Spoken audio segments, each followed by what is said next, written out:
शांति शांति शांति। यदा यदा हि धर्मस्य ग्लानिर्भवति भारत अद्भुताणम् अधर्मस्य तदात्मनां सशाम्यहम्। जब जब इस पृथ्वी पर अन्याय और धर्म का राज आएगा, वो नष्ट करने के लिए जरूर एक भगवान श्री कृष्ण का जन्म उसको लेना ही पड़ेगा। कारण अलीकडे मी आनंदित होतो, मात्र फारच वेगळ्या कारणासाठी। कारण दूतांकडून माझ्या विवाहाची आमंत्रणं सगळीकडे गेली होती।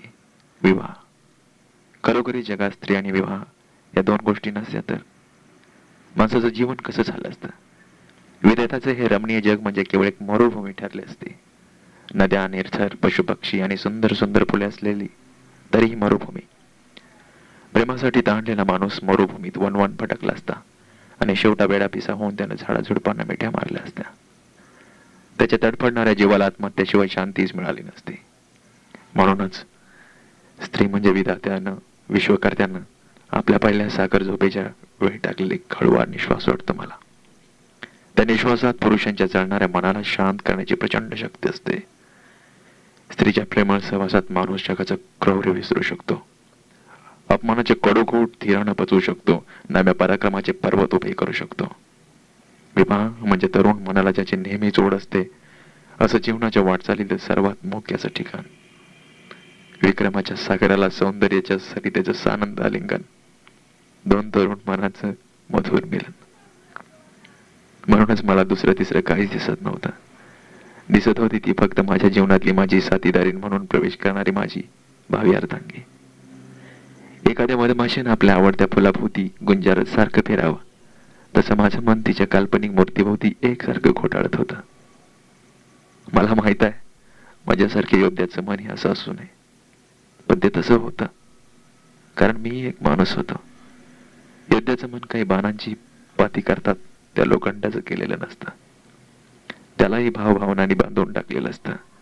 प्रत्यंच्याशिवाय धनुष्य नाही आणि भावनेशिवाय मनुष्य नाही। म्हणूनच होऊ घातलेल्या माझ्या पत्नीची प्रतिमा माझ्या डोळ्यासमोर नित्य उभी राहत होती। मनात अनेक प्रश्नांचं काहूर मजत होतं। कशी वागेल ती माझ्याबरोबर? माझा स्वभाव, माझं जीवन ध्येय तिला बरोबर समजेल काय? कदाचित माझ्या स्वभावात दोष असतील तर ते समजावून घेईल काय? कारण माणूस हा कधीच परिपूर्ण नसतो, त्याच्या स्वभावात त्याला नकळत असंख्य दोष लपलेले असतात। बालपणापासून आजूबाजूच्या परिस्थितीचे पडसाद मनावर उमटलेले असतात, ते माणसाच्या स्वभावावर परिणाम केल्याशिवाय राहत नाहीत। म्हणूनच परस्परांच्या स्वभावातले असे दोष पती पत्नींना तरी नीट माहीत असावे लागतात। वैवाहिक जीवन म्हणजे दोन चक्रांचा रथ। पती पत्नी ही दोन चक्र, ही दोन्ही चक्र समतोल असली तरच तो चालतो, नाहीतर अंती तो धरणीत रुततो।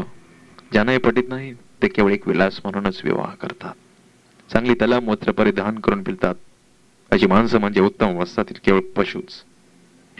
यांच्या संस्कृतीचा टेंबा खोटा असतो, त्यांच्या पुढच्या पिढ्यानपिढ्या तशाच विलासाने नादान जन्मतात।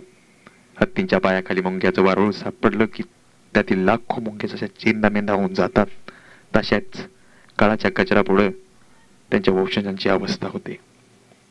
मुंग्यांच्या संख्येला कधीच किंमत नसते, कारण त्या क्षुद्र असतात। माझ्या डोळ्यासमोर माझ्या होणाऱ्या पत्नीची मूर्ती उभी होती, एक जबाबदार पती म्हणून, एक कर्तव्यदक्ष राजा म्हणून। माझ्या विवाहाला माझ्या राज्याभिषयी इतकंच महत्व होतं। वृषाली माझी जीवनसाथी होणार होती। प्रयागात माझ्या चरणावर वाहिलेला आपल्या जीवनाचा खडा ती तसाच माझ्या चरणावर ठेवणार होती। खरोखरच ज्ञानात खडक किती कंचत नसतं, उलट ते अधिक धारदार राहतं। माझ्या लेखी वृषाली म्हणजे पृथ्वीवर अवतरलेलं साक्षात उमेचं एक प्रतिचित्र होतं। खरोखरच स्त्रीच्या सौंदर्यात किती प्रभावी सामर्थ्य असतं। विश्वनियंता हा जर एक जग रंगवणारा कुशल रंगारी असेल तर स्त्री ही त्यानं रंगवलेली सर्वश्रेष्ठ रंगाकृती म्हटली पाहिजे। सर्व जग रंगवून झाल्यावर शेवटी निर्माणीच्या हातानं आणि सर्वात प्रभावी कुंचलानं रंगवलेली पूर्ण आकृती। वृषालीच्या नावाबरोबरच वाईच्या झुळकीसळची एखाद्या मिटलेल्या कळीच्या पाकळ्या हळूवार उमलल्या जाव्यात, तशा माझ्या अनेक मधुर स्मृती फुलवल्या जातात। कधी कधी माणसानं फक्त दैवावरच विश्वास ठेवावा असं वाटू लागतं, कारण स्मृतीपटलावरील अनेक नाट्यमय घटना माझ्या डोळ्यासमोर उभ्या राहतात। आखाड्याच्या रात्री मला सत्यसन गंगेच्या काठावर भेटला होता. त्याला माझी गाठ घे असं मी सांगितलं होतं. त्याप्रमाणे तिसऱ्या दिवशी तो मला भेटला. मी त्याची राजा दुर्योधनाजवळ थोडी वाखाणणी केली. त्याला आपल्या सैन्यात कुठेतरी ठेवावं असं मी म्हणताच दुर्योधनाने त्याला लागलीच आपल्या राज्यरथाचा सारथी म्हणून नेमून घेतलं. थोड्याच दिवसात त्यानं आपल्या सारथ्यातल्या कौशल्यानं दुर्योधनाची कृपाही संपादन केली. माझ्यासाठी स्वतंत्र महाल होता, दासदासी होते आणि सगळ्यात जास्त महत्वाचा होता तो माझ्यावरील दुर्योधनाचा आग्रही लोभ. जरी मी राजवाड्यावर असलो तरी नेहमीप्रमाणे रोज पहाटे गंगेवर जात होतो. तिथून भर दुपारी प्रहरत होतो. जाताना 2 चषक गाईचं दूध पिऊन जाई. गंगेवर जाऊन सूर्यपूजा करणं हा माझा रोजचा नियम होता. असाच मी एकदा गंगेवर गेलो होतो. स्नान आटोपून नेहमीप्रमाणे अर्ध्यासाठी ओंजळभर पाणी मी घेतलं. माझ्यापासून 20-25 पावलावर उजव्या बाजूला गंगेचा घाट होता. त्याच्या दगडी पायदंड्या धुसर प्रकाशातच स्पष्ट दिसत होत्या. माझ्या ओंजळीतलं पाणी थेंबा थेंबाने परत गंगेच्या पात्रात एकरूप होत होतं. रिक्त झालेली ओंजळ मी परत परत भरून घेत होतो. माझ्या गुरुला मी ती श्रद्धेनं अर्पण करीत होतो. गेले कित्येक वर्ष मी हे श्रद्धेनं करत आलोय. जीवनाच्या अंतापर्यंत मी ते तसंच करणार आहे. श्रद्धा म्हणजे काटेरी जीवनावरची हिळवळ. माझी गुरुवरची श्रद्धा मी प्राणपणानं जपली होती आणि शेवटपर्यंत मी ती जपणार आहे. सगळ्या हस्तिनापुराला आता ते चांगलं माहीत झालं होतं.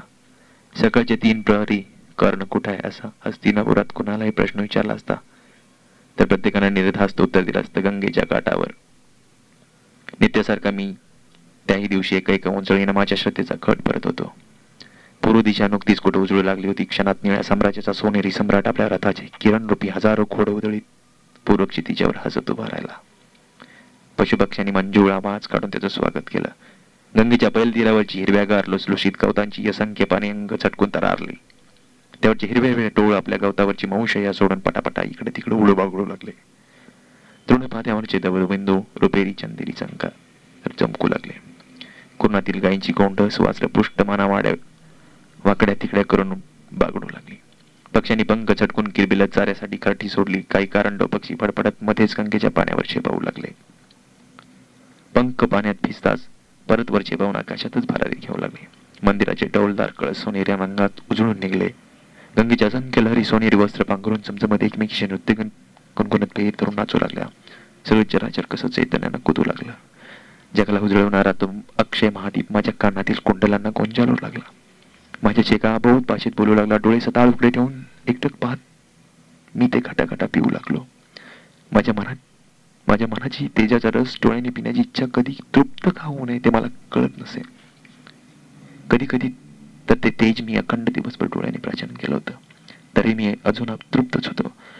माझ्या मनाला तेजाची लागलेली ही तृष्णा कसल्या प्रकारची असावी मला कधीच कळलं नव्हतं. कदाचित जीवनाच्या अंतापर्यंत ते मला कधी कळलंही नसतं. नेहमीचे या सूर्यदेवाकडे पाहणाऱ्या सवयीने माझ्या डोळ्याच्या भावल्या मात्र मोठ्या झाल्या होत्या. अश्वत्था मात्र मला नेहमीच म्हणत होता, कर्ण, तुझ्या निळ्या डोळ्यात चमकणाऱ्या सोनेरी रुपेरी भावल्या म्हणजे आकाशात निळ्या आकाशात प्रकाशमान होणारे चंद्रसूर्यच वाटतात. असं माझं हे सूर्याराधनेचं व्रत नित्य चालू होतं. कधी कधी त्या तेजोगलाकडं एकटक पाहत असताना माझ्या आपोआपच भाव समाधी लागे. देहाचं भान हरपून जाई, मन हलकं होई. त्या दिवशी माझी अशीच अवस्था झाली होती. पण एकाएकी खाटाच्या दिशेने आलेली एका अर्थ किंकाळी माझ्या कानात पाण्यासारखी कुसली. कुणीतरी वाचवा वाचवा म्हणून जीवाच्या आकांतानं ओरडलं. मी झटकन मान वळवून पाहिलं खाटाकडं. सगळा भव्य खाट निर्मनुष्य होता. एक मातीचा खडा मात्र उपडावून गंगेच्या पाण्यावर हिंदकळ दूर चालला होता. रुपेरी सोनेरी लाटात एका कर्दळीच्या दांडासारखा नितळ हात पाण्याच्या पृष्ठभागावर वळवळत होता. कंकाने चमकत होती. मधूनच तो हात झटकन पाण्याखाली अदृश्य होई. काठावरच्या शेवाळलेल्या पायदांडीवरून पाणी भरताना कोणत्या तरी लालणीचा कंकीत तोल गेला होता. नेहमीच दुरून आकर्षक दिसणारं तिचं सखोल पाणी आज कोणाला तरी कायमच आपल्या उदरात घेऊ पाहत होतं. त्या हाताच्या पाण्याबाहेर होणाऱ्या चळवळीत मग तिची आर्त हाक होती. मी अंगावरचा धैर्य सावधाने खाटाच्या दिशेने धावू लागलो. खाटावर येताच माझं सगळं शरीर मी सरळ कंकीच्या पात्रात चोकून दिलं. बराच वेळ पाण्याच्या आत मी डोळे उघडून पोहत होतो. कुंडलानं काही धाडसी लहान लहान मासे व्यर्थ लुचत होते. थोड्या वेळातच पाण्याखाली खोल खोल बुडत जाणारी एक मानवी आकृती दिसली. जवळ जाता त्या आकृतीनं मला कडकडून मिठी मारली. मृत्यूच्या जाळ्यात जीव किती असहाय्य असतो. तुझा हात कोत समाज धर्म प्रतिष्ठा काही काही काही पाहत नसतो. तो पाहतो केवळ स्वतःच अस्तित्व. ती स्त्री होती तरीही तिनं मला कवटाळलं होतं. पण तुझ्या दारात खोटाळणाऱ्या एका जीवाची दुसऱ्या एका जीवनाला मला पदरात घे म्हणून मारलेली मिठी होती ती. ती मिठी मलाही गंगेच्या तळाशी नेऊ शकली असती. म्हणून प्रथम मी स्वतःला सोडून घेतला आणि तिच्या मुक्त केसांची मिळती तळपाटा मुठी धरून काटाच्या दिशेने सरासरा पाणी कापू लागलो. त्याच्या अवस्थेत माझ्या मनात विचार चमकून गेला. माझी गुरुपूजा अर्धवटच राहिली होती. पाणी कापता कापता गंगेतून सूर्यदेवाकडे पाहत मी पुटपुटलो, गुरुदेव क्षमा करा. कधी कधी मलाही अपवाद निर्माण होतो. ती स्त्री केसाबरोबर ओढली जाते होती. मी काठावर हलो. त्या मूर्छित स्त्रीला कस्तरी पाण्याबाहेर काढलं. तिचा चेहरा पाहताच मात्र मी आश्चर्यानं स्तब्धच झालो. क्षणभर काही सूचना ती वृषाली होती, सत्यसनाची बहीण. डोळ्यापुढे क्षणात प्रयागाचा संगम उभा राहिला. तिच्या घड्यातलं पाणी माझ्यावर स्तरण पडून माझी वस्त्र भिजली म्हणून त्यावेळी ती किती लाजली होती. केवळ एकदाच तिला माझ्याकडे पाहिलं होतं. त्यानंतर तिनं जी धरतीला दृष्टी खेळवली ती पुन्हा काही वर उचलली नव्हती. पायाच्या नाकानं उकरून तिनं खड्डा तयार केला होता. त्यावेळची वृषाली म्हणजे वाऱ्याला लाजून पानाड आपलं एक मुख लपवणारी एक लाजळू कळी होती. तर आताची वृषाली म्हणजे एखाद्या डाळीवर विसावलेलं उमललेलं पुष्प होतं. दवांच्या बिंदूंनी प्राजक्ताचं झाड चिंब व्हावं तसं ती दिसत होती. तिच्या चेहऱ्यावर कसलेही भाव नव्हते. झोपी गेलेल्या अर्भकासारखी तिची मुद्रा शांत होती, निरागस होती. गंगेच्या पदरातून चुकून मी एखादी जलकन्या बाहेर काढली की काय असं मला वाटलं. ज्या हाताने अर्थ देत होतो त्याच हातावर तिचा अचल देह घेऊन पूर्वेकडे पाहताच मी क्षणभर उभा होतो. एक चमत्कारी विचार माझ्या मनात डोकावून गेला. वाटलं की असाच रमणीय सूर्योदय असावा. वृषाली माझे भावहोत असावे. मीही भिजलेला, तीही भिजलेली. काळाची गती थांबावी. गंगेच्या चंचल अस्थिर पाण्यात आम्हा दोघांचं प्रतिबिंब असं सिंदकळत राहावं. कारणडव पक्षाने अशीच मधुर गाणी गावीत.